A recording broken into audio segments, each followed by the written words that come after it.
오늘 우리에게 주시는 하나님의 귀한 말씀 누가복음서 16장 19절에서 31절입니다. 누가복음서 16장 19절에서 31절.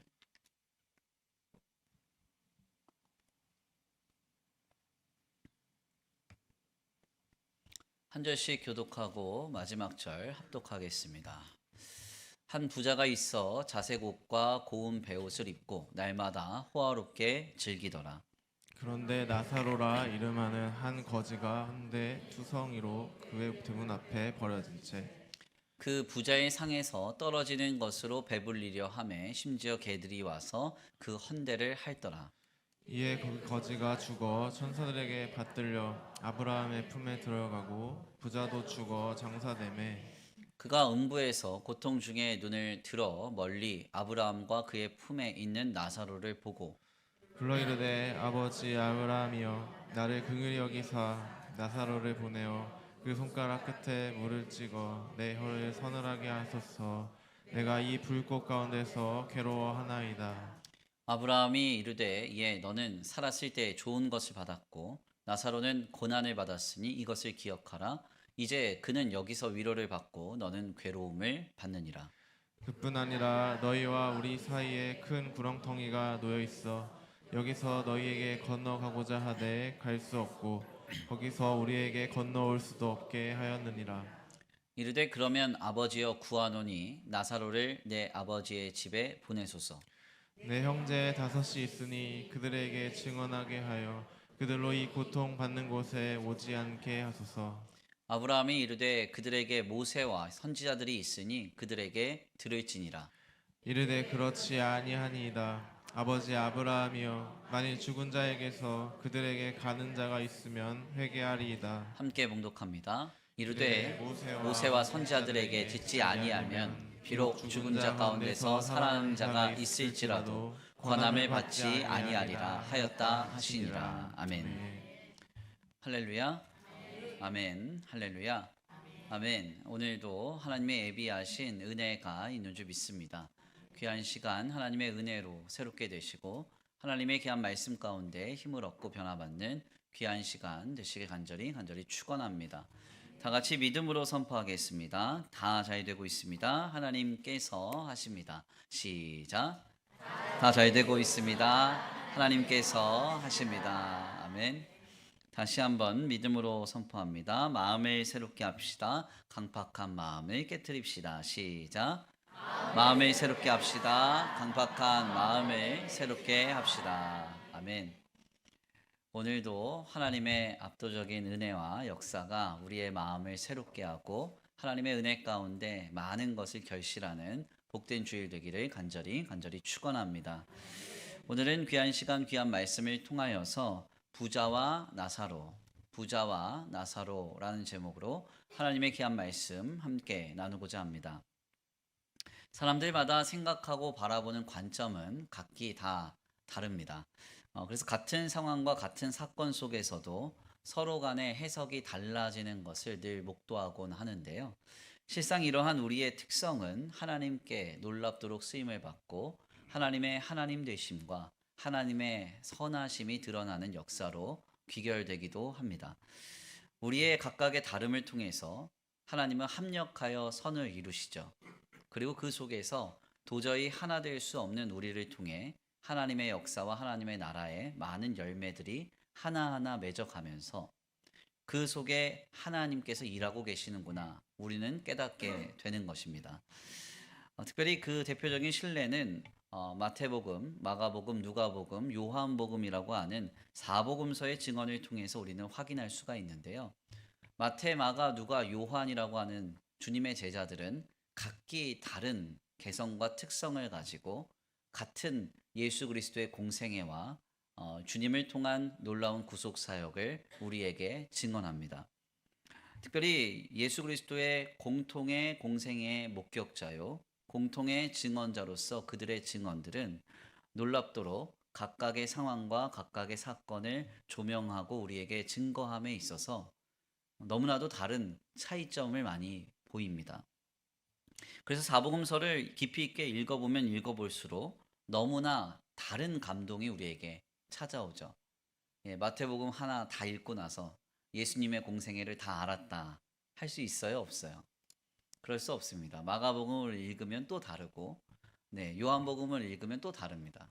우리 교회만 하더라도 2020년 4월, 5월부터 요한복음서 강해를 시작해서 2023년 4월까지 약 3년 동안 이 요한복음서를 통해서 예수님의 공생애와 사역을 깊이 있게 들여다봤어요.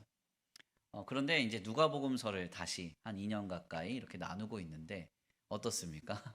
네, 또 다른 은혜가 있고 감동이 있죠. 그러니까 하나님께서 각기 다른 우리를 통해서 하나님의 선하신 역사를 이뤄가고 계시고 그 속에서 우리는 예수를 그리스도로 믿어 하나님의 자녀가 되고 그 믿음 안에서 하나님 나라의 역사는 하나하나 이루어지는 신비를 보게 되는 것입니다. 우리가 다 다르잖아요. 똑같은 사람 있나요? 제가 앞에서 보니까 똑같이 생기신 분 아무도 없네요. 우리 교회에 똑같이 생긴 아이가 있는데 보윤이 소윤이라고 쌍둥이입니다. 쌍둥이. 똑같이 생겼어요. 지나가면 이게 보윤인지 소윤인지 아무도 모릅니다. 저도 이제 잘 몰라서 헷갈리는데 물어봐요. 너 보윤이니? 소윤이니? 이렇게 물어보거든요. 근데 이제 부모님한테 언젠가 한번 물어봤어요. 다르냐고. 둘이 다르냐고. 똑같이 생겼는데 뭐라 그랬겠습니까? 다르다고. 다르다고 그래요. 쌍둥이라도 다 다릅니다.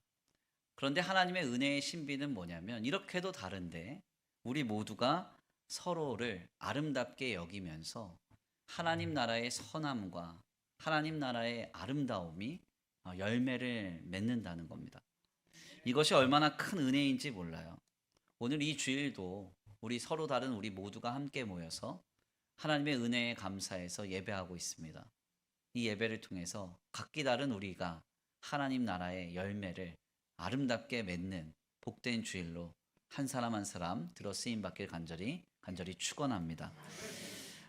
이렇게 우리가 서로 다른데 하나님의 신비가 있다고 했습니다. 그런데 이 서로의 다름이 가끔 문제가 생길 때가 있어요. 성령으로 인해서 자기의 강력한 자아가 깨지지 않고 자신의 것만을 고수하고 자기 것만을 맞다고 주장할 때 그때 많은 충돌과 갈등이 벌어집니다. 가만 생각해 보면 다른 것은 틀린 건 아니죠. 그렇잖아요. 우리 이제 교역자들이 목사님들이 우리 교회 많이 계셔요. 목사님들이 다 다르게 생겼지 틀린 건 아니잖아요. 어느 목사님을 보면서 왜 저렇게 생겼어 목사가? 그러면 좀 이상한 거잖아요. 그렇죠? 다른 건 틀린 게 아닙니다. 사실 성숙한 신자는 그래서 서로의 다름을 보면서 답답하게 여기거나 한심하게 여기진 않습니다. 그를 부정하거나 정죄하지도 않아요. 다만 겸손하게 인내하면서 하나님께서 다른 우리를 하나의 아름다운 선함으로 이뤄가실 것을 기대하고 소망하게 되죠. 아멘입니까? 그래서 서로 조금 다른 걸 느낀다면 아이고 저 인간 다르구나 하면서 내가 바꿔놔야지 하지 마세요. 그러면 그때부터 불행이 시작됩니다. 남편도요 다르잖아요. 얼마나 다른지 오죽하면 로또라 그러잖아요. 하도 안 맞아. 그렇잖아요. 그렇게 안 맞을 수 있어요. 그런데 그 다른 남편을 바꾸려고 하지 마시라고요. 다른 거지 틀린 건 아니잖아요.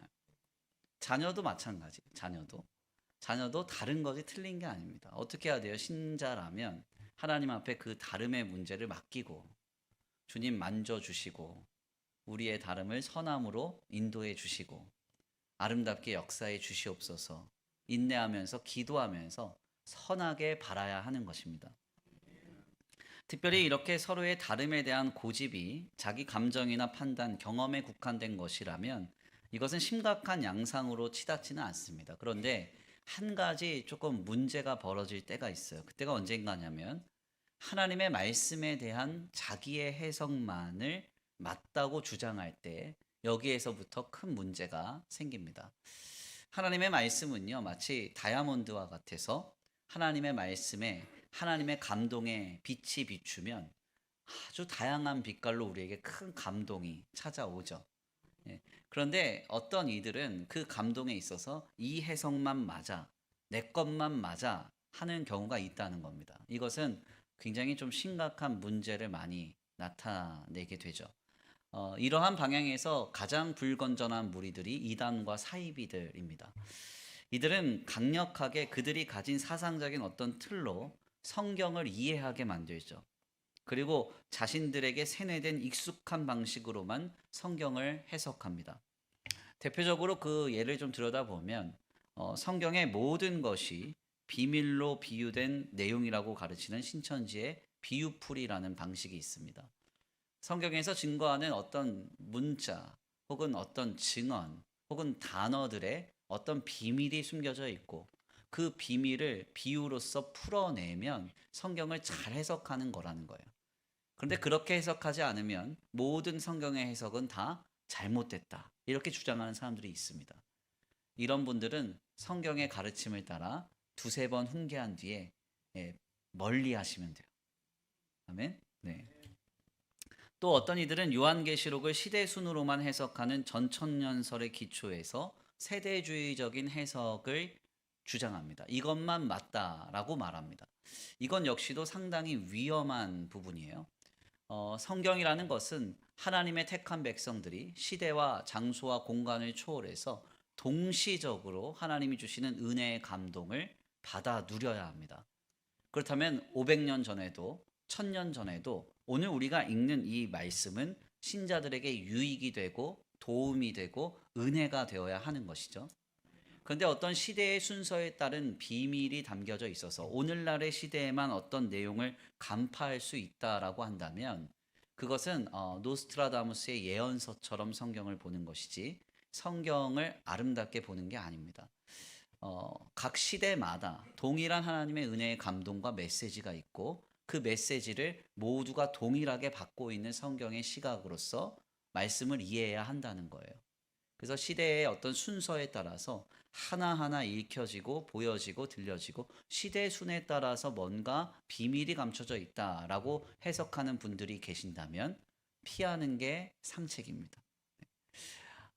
여기서 더 나아가 예수님의 십자가 사건을 실패한 사건으로 보고 새로운 메시아가 필요하다라는 귀결을 가져다주는 피가름의 교리는 이단 사이비 사상의 정점이죠. 그래서 한국 사회에 가장 심각한 잘못된 신앙의 해석을 남긴 것이 바로 이 피가름 교리입니다. 통일교, 신천지, 아니면 증거장막성전, JMS 할 것 없이 수많은 이단들이 바로 이 해석을 기조로 해서 새로운 메시아가 필요하다는 데 이르게 만드는 겁니다. 이건 역시도 매우 잘못된 성경의 해석이죠.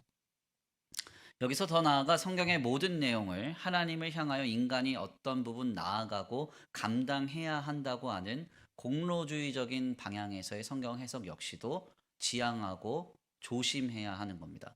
성경은 인간이 하나님께 어떻게 할 것인가를 말하고 있는 내용이 아니기 때문에 그래요. 실상 이러한 성경 해석의 문제가 심각한 점은 하나님께로부터 오는 은혜를 소멸시킨다는 점에서 심각합니다. 하나님이 우리에게 주신 은혜의 방편의 대표적인 게 뭐예요? 66권의 성경이잖아요. 근데 이 성경 자체를 잘못된 틀로 해석을 하고 있으니 성경의 말씀을 통해서 은혜를 얻지 못합니다. 은혜를 얻지 못하니까 어떻게 됩니까? 결국 잘못된 방향에 나아가게 되고 그들의 삶과 심령은 늘 시달리거나 불안하거나 어려움 속에서 살아가는 그런 악순환을 계속 갖게 되는 것이죠. 결국 우리는 이러한 오류에 빠지지 않도록 항상 건전한 관점으로 성경을 고찰해야 됩니다. 성경을 건전하게 바라보는 많은 입장들이 있지만 그 중에서 가장 바르고 건전한 성경의 해석은 개혁주의적인 관점으로 성경을 보는 거예요. 개혁주의적인 틀을 좀 가장 쉽게 설명을 하자면 성경의 모든 이야기를 우리가 하나님께로 나아가는 방향에서 해석하는 게 아니라 하나님께서 우리에게 찾아오시는 이야기로 본문을 해석해야 한다는 겁니다. 그러니까 하나님이 우리에게 찾아오셔서 우리 가운데 역사하신 이야기, 그 방향에서 성경을 주의하고 이해하는 것이 중요하다는 것이죠. 성경을 보십시오. 뭐라고 말합니까? 우리가 아직 죄인 되었을 때 그리스도께서 우리를 위하여 죽으사 하나님께서 우리에 대한 자기의 사랑을 확증하셨다. 우리가 아무것도 하지 않았을 때 예수님은 성육신으로 우리에게 오셨어요. 그리고 그분은 우리를 위해서 죽으셨습니다. 그리고 우리를 위해 다시 살아나셨고 승천하시면서 임마누엘 내가 너와 항상 함께하리라 말씀하시죠. 그때 주님이 어떤 조건을 다셨나요? 너 잘하면 내가 올게. 내가 보기에 너 훌륭하면 내가 죽어줄게. 내가 너 열심히 봉헌했으니까 다시 살아날게. 그리고 너 컨디션 좋으면 내가 너와 함께 할 거야. 그렇게 말씀하시지 않습니다. 주님은 우리가 어떠한 상태이든지 어떠한 조건이든지 하나님의 택한 백성을 찾아와서 그에게 은혜를 베풀어 주시고 그를 구원해 주실 것이라고 약속하고 있죠. 이것이 오늘 우리가 읽는 성경의 약속이에요. 이 방향에서 하나님의 모든 말씀을 이해해야 한다는 겁니다. 그리고 여기서 더 나아가 중요한 점은 성경의 문맥적인 내러티브, 즉 흐름을 잘 읽어가면서 성경을 해석해야 된다는 겁니다. 말씀의 한 구절 한 구절 감동이 된다고 해서 그거 다 적어놓고 그 구절에 따른 어떤 내 감동을 가지고 말씀을 해석하거나 봐서는 안 되죠. 이 말씀이 어떠한 흐름 속에서 증거되고 있는가를 봐야 됩니다. 그냥 이 구절은 내 마음에 쏙 맞아. 이 구절이 있었네. 이 구절 참 좋네. 그러면서 구절 구절들만을 마음에 품거나 그것을 하나님의 말씀의 감동으로 삼는 것은 매우 부족한 성경에 대한 이해임을 우리가 알아야 됩니다. 특별히 이런 관점에서 본문의 말씀은 많은 곡해와 오해를 낳는 말씀인데요. 본문은 우리에게 잘 알려진 부자와 나사로에 대한 이야기를 증거합니다. 아마 주일학교 좀 좋은 곳 나오신 분들은 부자와 나사로 이야기 다 아실 거예요. 부자와 나사로가 뭐야 하는 분들은 여기서 주일학교 졸업 못하신 게 티가 다 나신 거는 겁니다. 내용은 간단해요. 어느 마을에 부자가 있었는데 그 부자는 크고 화려하며 쾌락적으로 살았고요. 나사로는 굉장히 삶이 엄혹했습니다. 얼마나 힘들었는지 부자의 상에서 떨어지는 것을 받아 먹고 살면서 그가 헌대가 생기면 개가 와서 핥았답니다. 사실 이 성경에서 전하는 이 개라는 짐승은 굉장히 부정하고 비천한 짐승으로 분류가 돼요. 그래서 개라는 이 표현은 그의 상태를 은유하는 것으로 나사로가 얼마나 비참했는지, 얼마나 수치스러웠는지를 우리에게 보여주는 겁니다. 그런데 이 둘이 세상을 떠나자 상황이 역전이 돼요. 나사로는 아브라함의 품에 안겼답니다. 구원을 상징하는 것이죠. 구원받았다는 겁니다. 그런데 부자는 어디 갔어요? 음부에 갔다 합니다. 지옥 갔다는 거예요. 구원을 받지 못했다는 겁니다. 여기서 구원받지 못한 이 부자는 여러 가지를 요청하게 되죠. 먼저는 손가락에 물을 찍어서 내 혀를 서늘하게 해달라 이렇게 요청합니다. 이 요청은 거절됩니다. 24절에서 26절인데요. 우리 함께 다 같이 봉독합니다. 24절에서 26절 시작. 불러 이르되 아버지 아브라함이여 나를 긍휼히 여기사 나사로를 보내어 그 손가락 끝에 물을 찍어 내 혀를 서늘하게 하소서. 내가 이 불꽃 가운데서 괴로워하나이다. 아브라함이 이르되 예 너는 살았을 때에 좋은 것을 받았고 나사로는 고난을 받았으니 이것을 기억하라. 이제 그는 여기서 위로를 받고 너는 괴로움을 받느니라. 그뿐 아니라 너희와 우리 사이에 큰 구렁텅이가 놓여 있어 여기서 너희에게 건너가고자 하되 갈 수 없고 거기서 우리에게 건너올 수도 없게 하였느니라. 아멘. 부자는 지옥불 가운데 간절하게 물 한 방울 좀 얻고 싶다 했습니다. 근데 이것 하나 얻지 못했어요. 사실 여기서 우리가 깨닫는 것은 그리스도 예수 안에 있는 우리의 구원은 얼마나 중요한 것인가를 깨닫게 됩니다. 그러니까 우리의 신앙생활이라는 것은 생명과 직결된 것이죠. 예수님을 그리스도로 믿어도 되고 믿지 않아도 되고 이런 사안이 아니에요.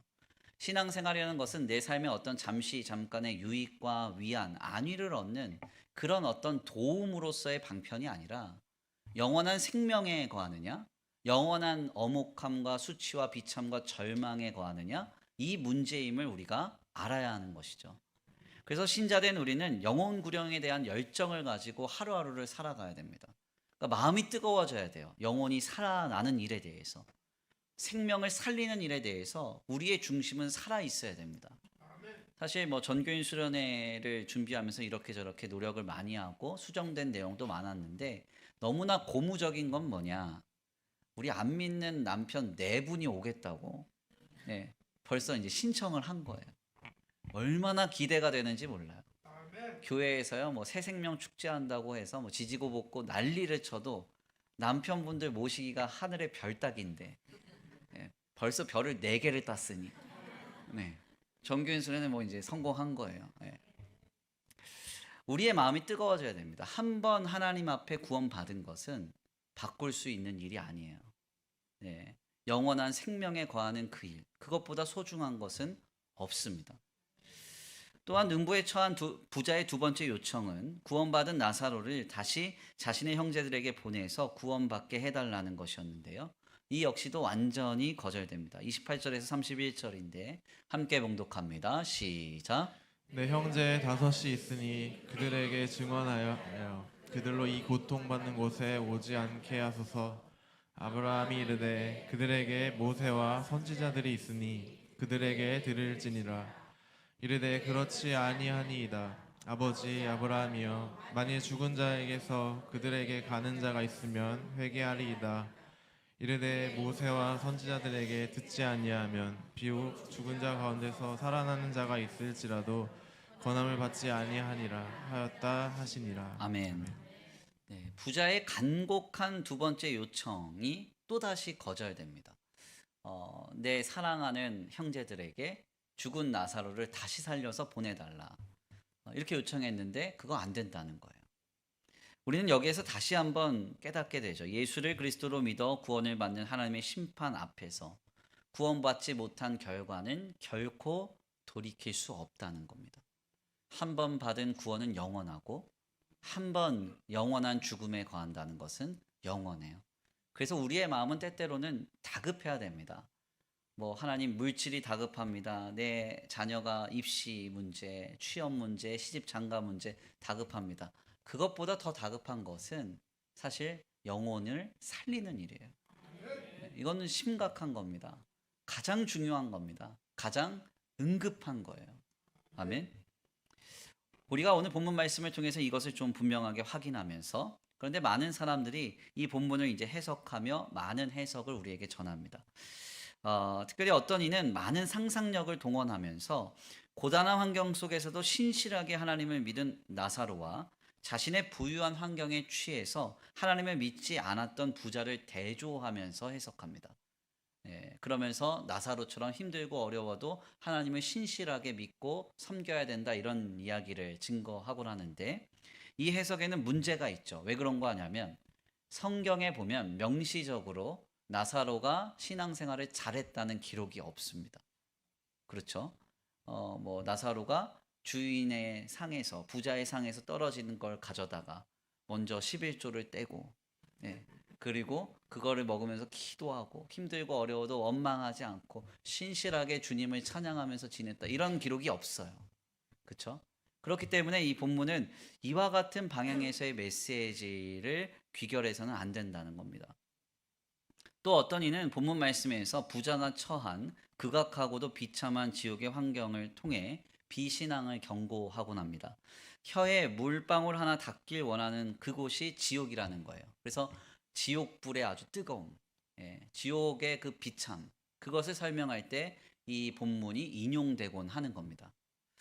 더 나아가 어떤 이는 본문의 말씀을 바탕으로 지금 돌아가신 분들이 천국에서 우리를 내려다보고 있으며 지옥에 있는 사람들도 자신과 관계된 비그리스도인들을 보면서 한탄하고 있음을 주장할 때 근거된 본문으로 이 내용을 사용하곤 합니다.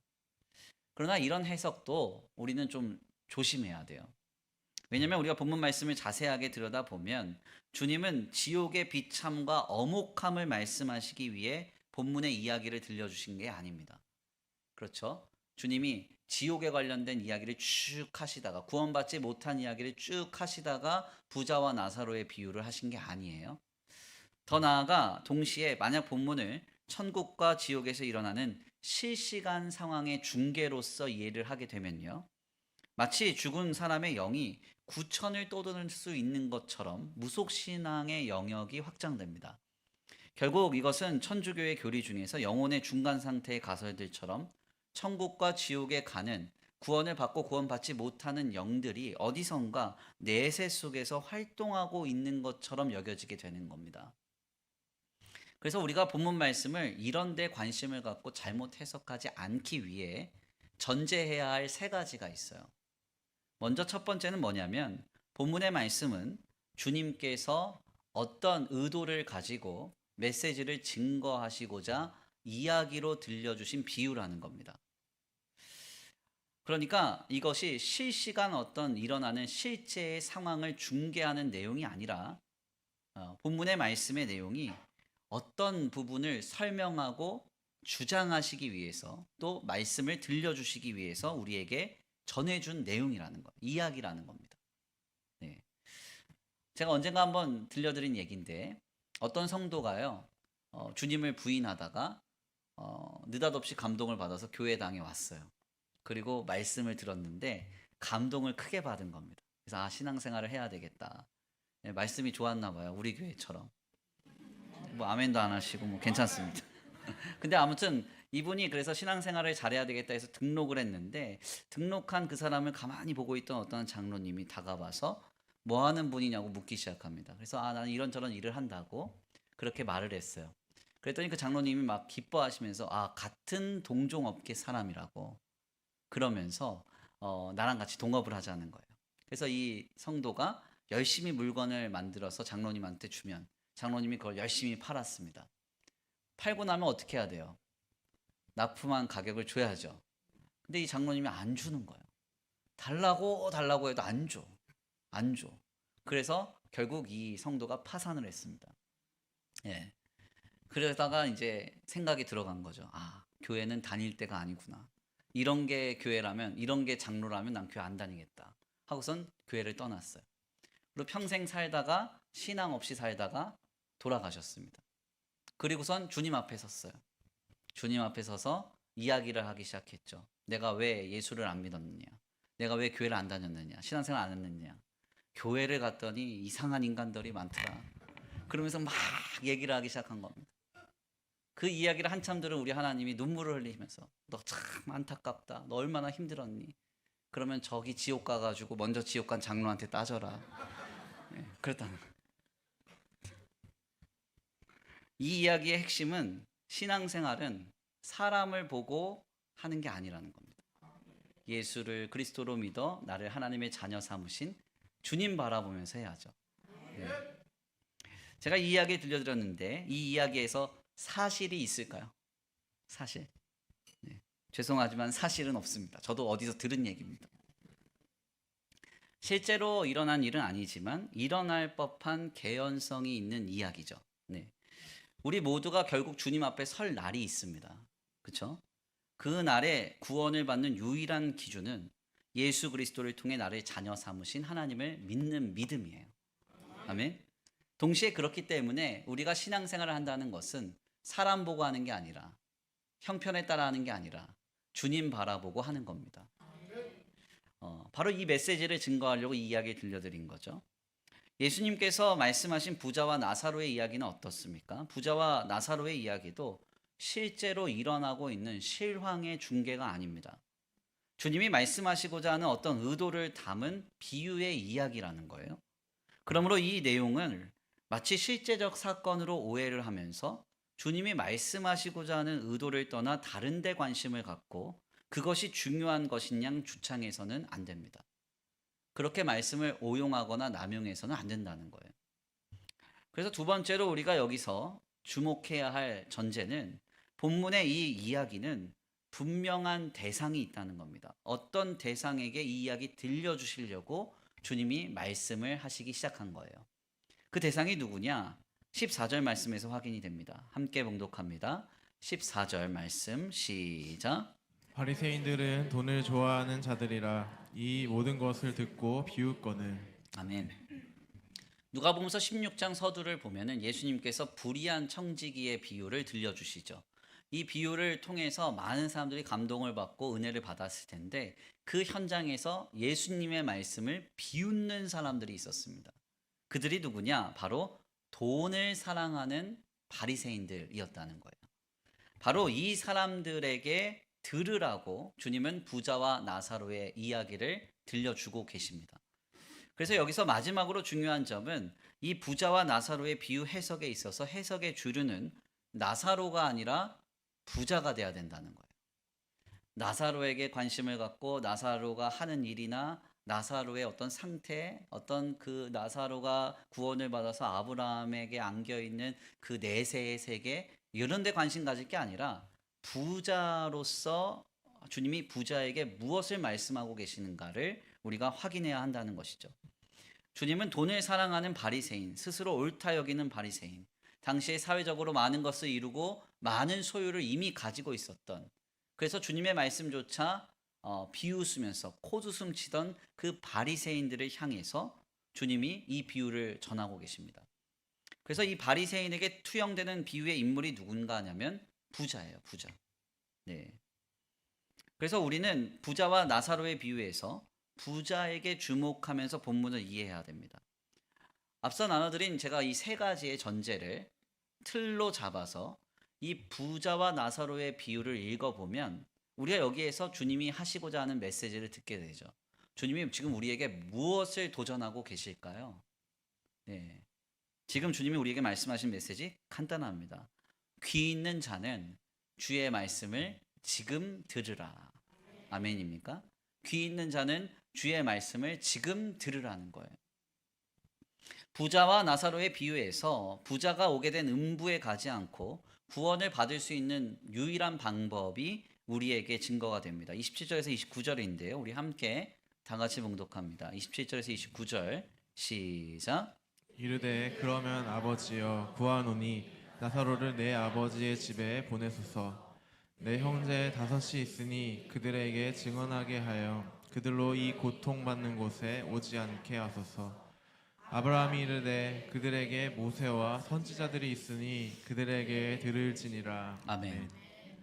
지금 주님이 증거하시는 구원을 받을 수 있는 방법이 뭐냐면 모세와 선지자들에게 들으라라는 거예요. 아멘. 오늘날에는 우리가 살아가는 이 시대가 선지자의 시대는 아닙니다. 네, 왜냐하면 하나님께서 하시고자 하는 모든 말씀이 이미 66권의 성경을 통해 다 완성되어서 대언되었기 때문에 그렇습니다. 그래서 모세와 선지자의 글이라는 것은 쉽게 표현하자면 하나님의 말씀을 들어야 한다는 거예요. 오직 하나님께서 이 성경 말씀을 통해 우리에게 하나님의 은혜를 부어주시고 그 은혜를 힘입을 때 우리는 구원을 받게 되는 것이죠. 돈을 사랑하는 바리새인들은 지금 어떻게 하고 있느냐? 주님이 살아계셔서 눈앞에서 말씀하심에도 이것을 전혀 귀담아 듣지 않습니다. 예수님의 말씀을 콧웃음치며 비웃고 우습게 여기고 있어요. 그래서 이 비유의 결론이 어떻게 맞춰지는가? 31절이죠. 우리 함께 다 같이 봉독합니다. 시작. 이르되 모세와 선지자들에게 듣지 아니하면 비록 죽은 자 가운데서 살아나는 자가 있을지라도 권함을 받지 아니하리라 하였다 하시니라. 아멘. 지금 선지자를 통해서 말씀을 듣지 않는 사람이라면 죽은 자가 살아 돌아와도 주님의 말씀을 듣지 못한다는 거예요. 이렇게 강팍했던 사람들이 예수님 당시의 바리새인들이었고 이것은 오늘 우리를 향한 경고이자 도전이기도 합니다. 오늘 우리는 어떤가요? 주님의 말씀을 잘 듣고 계십니까?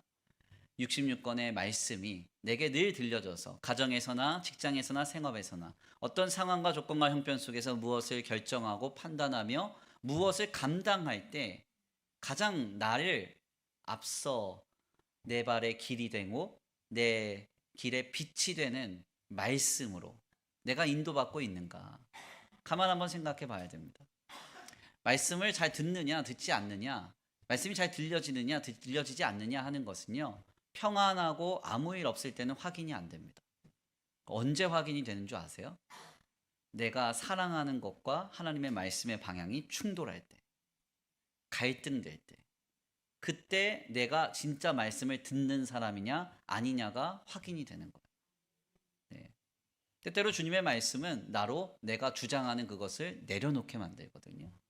포기하게 만들거든요. 내가 가고 싶은 방향을 돌이키게 만들거든요. 네. 그 말씀에 순종하는 사람은 말씀이 잘 들려지는 사람이에요. 근데 그렇지 않으면 이게 안 들립니다. 모든 게 불편해. 그리고서는 내가 원하는 방향에서의 말씀이 딱 들려오면 막 말씀으로 응답받았다 그래. 근데 이제 내가 원하는 방향의 말씀이 아니라 이게 충돌을 하는 말씀을 들려주면 눈을 딱 감고 그 집사님 들어야 되는데, 예, 그 권사님 들어야 되는데, 우리 목사님 어떻게 아시고 그 장로님 얘기하시네, 이런다니까요. 이러면 안 된다는 거예요. 우리가 지난 시간에요, 우리 주일 강단 말씀을 통해서 불의한 청지기의 비유를 함께 나눴습니다. 우리의 오늘의 모든 삶이 하나님이 잠깐 맡겨주신 청지기의 삶임을 우리가 깨달았어요. 예, 믿으십니까? 네, 확실하게 그것을 인정하세요? 네, 제가 이런 이야기를 하면 기억에 남는 일화가 하나 있어요. 우리 교회에도 한번 오셔서 설교해 주셨던 김동호 목사님이 어느 날 설교를 하셨는데, 이 목사님이 이제 우리가 주님의 것인 줄 믿습니까? 그랬더니 예배 때 다들 아멘 그러더라는 거예요. 우리의 모든 것이 주님의 것입니까? 그랬더니 또 아멘 그러더라는 거예요. 네. 그래서 목사님이 설교 중에 시키셨다는 거죠. 다들 지갑 꺼내세요. 지갑. 네. 지갑을 들고 이 지갑이 주님의 것인 줄 믿습니까? 그랬더니 아멘이 안 나오더라는 거예요. 네. 그때 당시만 하더라도 카드랑 뭐 핸드폰 이런 게 결제가 안 됐던 시절이라 다들 현금을 들고 다녔던 시절이라서 그거 꺼내서 바로 헌금하라고 할까 봐 그랬나 봐요. 바로 여기에서 우리에게 말씀이 들려지느냐 들려지지 않는가가 결정이 되는 겁니다. 주님은 때때로 내가 고수하던 그것을 하지 말라고 하실 때가 있어요. 내가 주장하고 싶은 그것을 내려놓으라고 할 때가 있습니다. 이렇게 하나님의 말씀이 들려져서 내게 새로운 기준을 제시하는 말씀이 받아들여질 때 그 사람은 주님의 말씀을 들으며 살아가는 인생이라고 할 수 있는 겁니다. 정말 놀라운 점은 우리가 하나님의 말씀에 순종할 때요, 생각지도 못했던 하나님의 은혜를 섭리 가운데 발견한다는 거예요. 하나님이 하나님의 택한 백성들, 자녀들에게 말씀을 주셔서 새로운 기준을 제시하시는데 우리를 힘들게 하려고 그렇게 하실까요? 네, 우리를 어렵게 하려고 그렇게 하실까요? 절대 그렇지 않습니다. 더 좋은 것을 주시려고, 더 선한 것으로 이루시려고, 더 아름답게 하시려고 말씀으로 새로운 기준을 주시는 거예요. 저도 사실은 이제 지난주 주일에 불의한 청지기의 비유 설교를 준비하면서 정말 많이 찔렸거든요. 그러니까 하나님이 저한테 계속 말씀하시더라고요. 김 목사, 내가 잠깐 너한테 맡긴 거다. 모든 걸 맡긴 거다. 저는 그때 귀를 닫았어요. 왜냐면 저한테 그렇게 맡기신 게 많지 않은 것 같더라고요. 기왕이면 좀 많이 맡기시지. 우리 성도님들한테는 많이 맡긴 것 같은데 저한테는 많이 안 맡기셨어요, 주님. 그러면서 거부를 하면서 이제 열심히 설교를 준비했는데, 중요한 점은 이게 지속적인 하나님의 은혜의 감동이다 보니까 깨지더라고요. 그래서 내가 내려놓을 게 있으니 내려놔야 되겠다. 포기할 게 있으니 포기해야 되겠다. 그러면서 하나님의 말씀을로 하나씩 정리를 해 갔습니다. 그래서 지난주에는 이제 우리 수석 장로님하고 상의하고 재정 장로님하고 상의하고 당에 모여서 뭔가 이제 결단을 해야 되겠다. 아예 마음을 딱 먹었어요. 먹었더니요, 자유가 찾아옵니다. 자유가. 그 말씀에 딱 순종하기 전까지가 힘들어요. 그러니까 얼마나 이게 힘든지 그냥 갈등되고 힘든 거예요. 근데 마음을 먹으니까 마음이 편해지면서 자유가 찾아오면서 은혜가 임하더라고요. 그러면서 막 하나님이 열어주시는데 너무, 하여튼 지난주에는 저는 많은 응답을 경험했습니다. 하물며 저희 아내가 용돈도 줬어요. 그럴 뿐이 아닌데. 무슨 말씀을 드리려고 하는가 하냐면요, 하나님이 우리에게 말씀을 주시고 새로운 기준을 주시는 데에는 이유가 있습니다. 잘 들어야 돼요. 우리가 본문 말씀의 부자와 나사로의 비유를 읽고 나눌 때 이러한 흐름에서 본문을 이해해야 됩니다. 사후 세계에 대한 내용이나 나사로에 관심이 빠져서 정작 집중해야 할 메시지를 놓치시면 안 돼요. 주님 우리에게 말씀하고 계십니다. 귀 있는 자는 지금 들을지어다. 지금 듣지 않으면 죽은 자가 다시 살아나서 증거해도 듣지 않으리라 경고하십니다. 하나님의 말씀이 들려지는 이 주일 되게 간절히 축원합니다. 그렇다면 우리가 여기까지의 말씀을 나누면서 어떻게 우리가 하나님의 말씀을 들으며 우리의 것을 고집하고 강화하지 않으며 살아갈 수 있을 것인가, 다시 한번 생각해 보게 됩니다. 주님은 이 질문에 대해서 우리에게 예수 안에 있는 구원을 받은 자의 이름을 들려주시죠. 이것이 해답입니다. 오늘 본문 말씀에서 구원받은 자의 이름이 뭐예요? 나사로입니다. 나사로. 성경에서 등장하는 이름 이 나사로는 히브리말 엘르아살이라는 말의 헬라식 표현이에요. 이 나사로라는 이 말의 의미는 하나님은 나의 도움입니다. 주님이 나를 도우십니다. 이런 의미입니다. 아멘입니까? 우리가 앞서 나눴듯이 부자와 나사로의 이야기가 실화가 아니라 개연성 있는 주님의 비유의 말씀이라고 한다면 여기에서 나사로라는 이 이름은 자신의 힘이나 재물 혹은 어떤 능력이나 지식이 아닌 전적으로 하나님의 도우심과 은혜만을 의지하며 살아가는 인생의 태도를 상징하여 전하는 도전이라고 할 수 있습니다.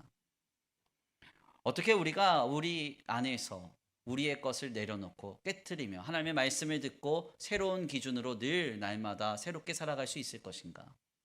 해답은 나사로예요. 나사로. 주님, 모든 순간에 주님이 나의 도움이십니다. 하나님 아니면 나는 살아갈 수 없습니다. 하는 그 간절한 심령의 그 가난함이 우리로 하여금 하나님의 다스림을 얻게 만들고 말씀 가운데 우리를 새롭게 세워가는 것입니다. 결국 우리가 구할 것은 엘르아살의 심령이에요. 주님, 나를 도우소서. 하나님만이 나의 도움이십니다. 하나님 나를 도와주십시오. 주님이 도와주시지 않으면 나는 살 수 없습니다. 간절히 구하시기를 바랍니다.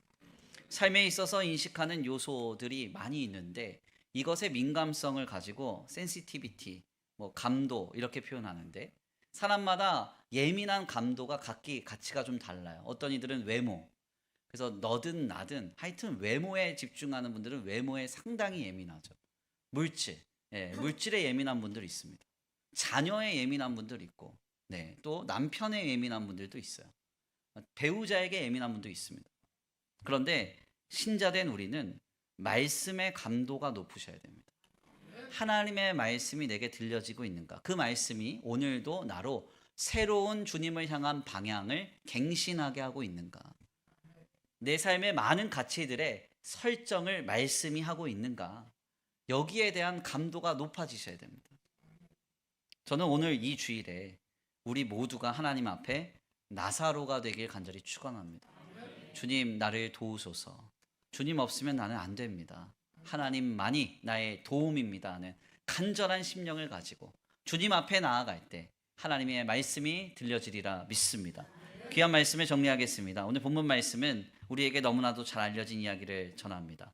부자와 나사로의 비유인데요. 세 가지를 기억하십시오. 부자와 나사로의 비유는 비유의 이야기입니다. 그리고 본문은 바리새인들을 대상으로 한 말씀이에요. 그리고 더 나아가 말씀을 듣지 않는 부자의 관점으로 본문은 해석이 될 때 건전합니다. 오늘 우리는 주님 안에서의 음성을 듣습니다. 주님은 우리에게 귀 있는 자는 지금 하나님의 말씀을 들으라. 지금 듣지 않으면 죽은 자가 다시 살아나서 증거해도 너희는 듣지 않으리라 경고하십니다. 우리가 살아가는 것 앞에서 하나님의 말씀을 모른 척하는 인생이 되지 않기를 원합니다. 오직 나사로라는 이름과 같이 주님만이 나의 도움이십니다 하는 겸손한 심령으로 하나님의 말씀을 우리의 삶의 방향과 표대로 삼아서 내 발의 길이요, 내 발의 등이요, 내 길의 빛으로 삼아서 우리의 삶을 영위할 수 있게 되기를 간절히 축원합니다. 우리 이 시간 귀한 말씀 붙잡고 함께 기도하겠습니다. 찬양으로 함께 결단합니다. 주 말씀 내 삶 비출 때 찬양하겠습니다.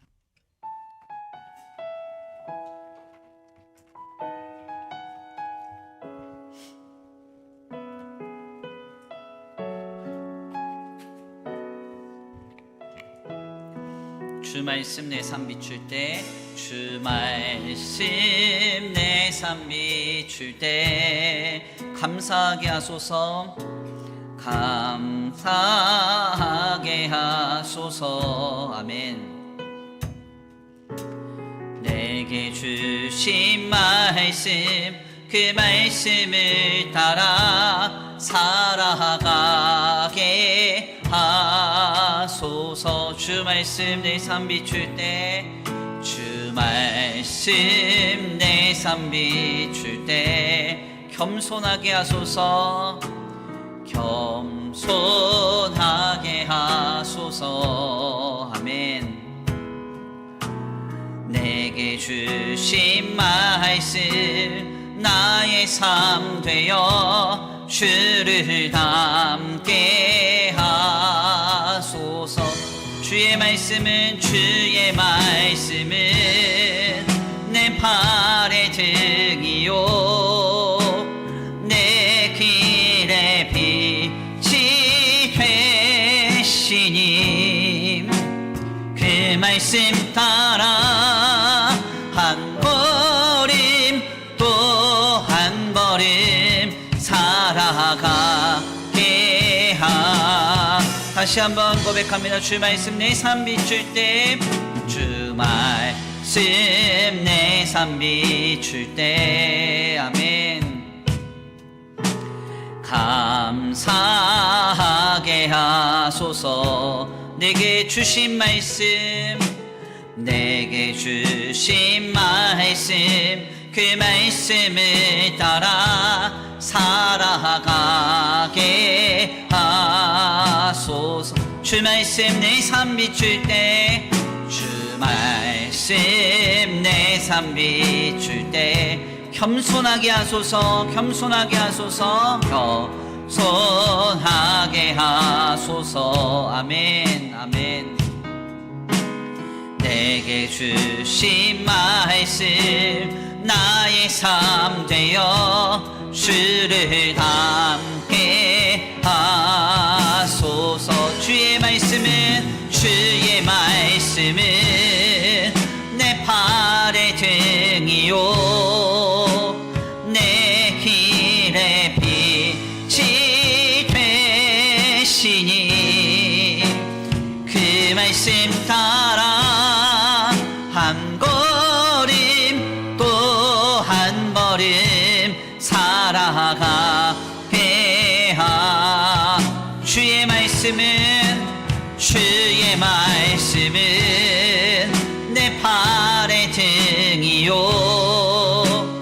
내 길의 빛이 되시니 아멘.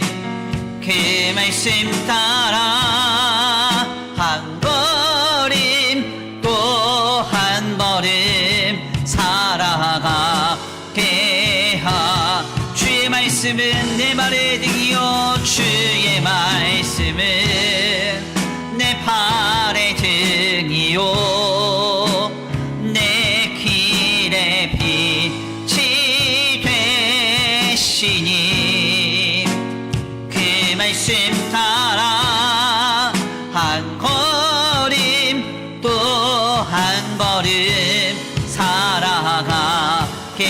두 손 높이 들고 마지막으로 고백합니다. 주의 말씀은 내 발의 등이요 내 길의 빛이 되시니 아멘. 그 말씀 따라 한 걸음 또 한 걸음 살아가게 하소서. 아멘. 우리 이 시간 함께 기도하기 원합니다. 하나님, 주님의 말씀이 내 삶의 방향과 표대가 되기를 원합니다. 하나님, 나를 지도하소서. 오직 주님만이 나의 도움이시고 하나님 나를 도우시지 않으면 내가 살 길을 얻을 수 없습니다. 하나님, 나사로 이 간절한 심령으로 하나님 앞에 주의 말씀을 들으며 살아가겠습니다. 이 시간 결단하오니 주여, 강팍해져 버린 우리의 마음과 닫혀져 버린 우리의 귀와 굳은 목이 하나님의 은혜 가운데 녹아지고 새롭게 되기를 원합니다. 하나님의 말씀이 시시각각 들려지기 원합니다. 그 말씀에 예민하기 원합니다. 하나님의 말씀을 들으며 승리하게 하여 주시옵소서. 우리 다 같이 귀한 말씀 가운데 결단하시면서 하나님 앞에 간구하고 소원하시면서 기도하며 나아가겠습니다. 함께 기도합니다. 사랑과 은혜가 많으신 하나님 감사합니다. 주님, 이 시간 우리 가운데 임재하시고 우리 가운데 역사하여 주셔서 하나님, 나는 하나님의 말씀을 들으며 살겠습니다. 결단하게 하시니 감사합니다. 주님, 주님의 말씀이 들려져야 되겠습니다. 하나님의 살아있는 말씀이 내 삶의 방향과 내 삶의 표대를 결정해야 되겠습니다. 주님, 우리를 다만 불쌍히 여겨 주소서.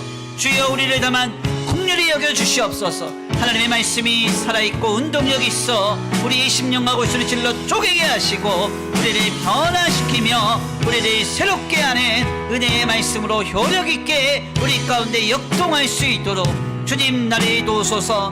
주님, 나를 도우소서. 주님, 나를 도와주시옵소서. 우리 가운데 역사하여 주시옵소서. 우리 가운데 함께하여 주시옵소서. 주님, 주님의 은혜를 구합니다. 주님의 역사하심을 구합니다. 주님의 함께하심을 구합니다. 오 주여, 우리 가운데 지금 살아 역사하여 주시옵소서. 하나님의 말씀이 들려지기 원합니다.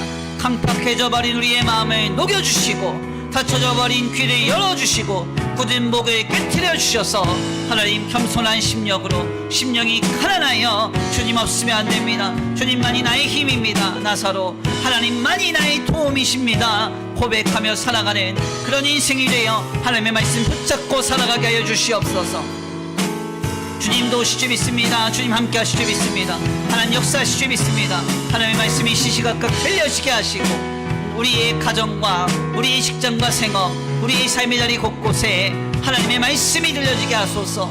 아버지, 그 말씀으로 빛이 우리의 삶의 방향과 표대로 삼아 하나님의 말씀 붙잡고 한 걸음 한 걸음 살아갈 수 있는 우리의 믿음이 되게 하여 주시옵소서. 주님 역사하시리라 믿습니다. 하나님의 말씀만이 나를 주도하게 하시고 내 발의 등이 되고 내 길의 빛이 되게 하여 주옵소서.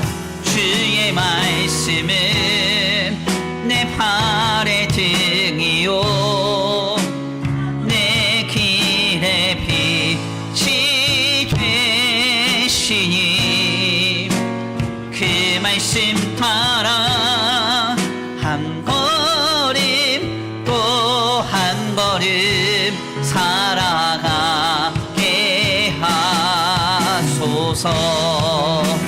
주의 말씀은 내 발의 등이요 내 길의 빛이 되시니 그 말씀 따라 한 걸음 또 한 걸음 살아가게 하소서.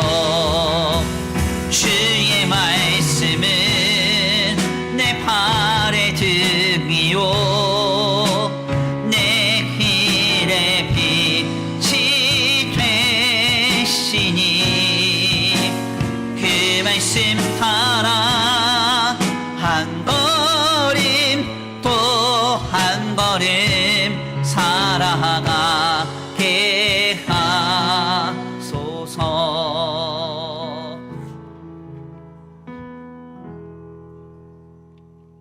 하나님 감사합니다. 귀한 자리로 주님 인도하여 주셔서 지금 하나님의 말씀을 들으라 하시는 주님의 음성을 귀한 비유의 말씀을 통해 깨닫게 하시니 감사합니다. 주님, 그렇습니다. 하나님께서 오늘 우리 가운데 역사하여 주셔서 지금도 살아계셔서 항상 우리의 귓가에 우리의 심령에 말씀하고 계신 줄 믿습니다. 주님, 강팍한 마음과 닫혀진 귀, 굳은 목을 가지고 우리의 삶을 영위하지 않게 하시고 하나님의 말씀이 살아있고 운동력 있어 우리의 심령과 골수를 찔러 쪼개며 우리의 마음에 늘 심겨져서 그 말씀으로 시시각각 우리의 삶의 방향과 표대를 정하고 하나님의 말씀으로 30배, 60배, 100배로 결실하면서 우리의 삶의 한 걸음 한 걸음을 살아내게 하여 주시옵소서. 말씀을 들을 수 있는 은혜를 주시고 말씀을 받을 수 있는 우리의 심령의 성령으로 충만케 역사하여 주시옵소서. 오늘 귀한 주일 주님 앞에 예배하고 돌아갑니다.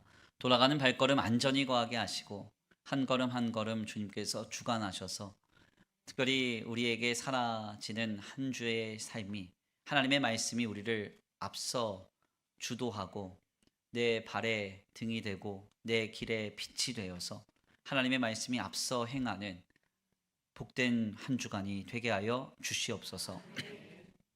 이 시간 주님 앞에 귀한 예물 올려드립니다. 이 예물이 쓰여지는 곳곳마다 영혼과 생명이 살아나게 하시고 하나님의 나라와 주님의 복음을 위하여 쓰임받는 거룩한 예물 되게 하여 주시옵시되 드려진 손길 위에 복의 복을 더하여 주셔서 우리의 생명이 소유의 넉넉한 데 있는 게 아니라 하나님께 있음을 알고 하나님께서 세상과 사람과 물질을 초월하여 하나님께서 공급하여 주셔서 차고 흔들어 넘치도록 채워지고 돌봄받는 우리의 가정과 직장과 생업이 되게 하여 주시옵소서. 도시주 믿고 감사함 올려드리오며 사랑과 은혜가 많으신 우리 구주 예수 그리스도의 이름으로 감사하며 기도 올려드립니다. 이제는 우리 주 예수 그리스도의 은혜와 성부 하나님의 극진하신 사랑하심과 성령 하나님의 내주교통하심이 오늘 귀한 말씀 가운데 깨닫고 하나님의 말씀 66권의 성경을 통해서 선포되는 말씀 설교를 통해서 주님의 말씀을 듣고 깨달아 삶의 모든 방향을 늘 조정하고 주님의 말씀을 뒤따라 살아가기로 결단하는 모든 성도들 머리머리 위에 이제부터 영원토록 함께 있을지어다.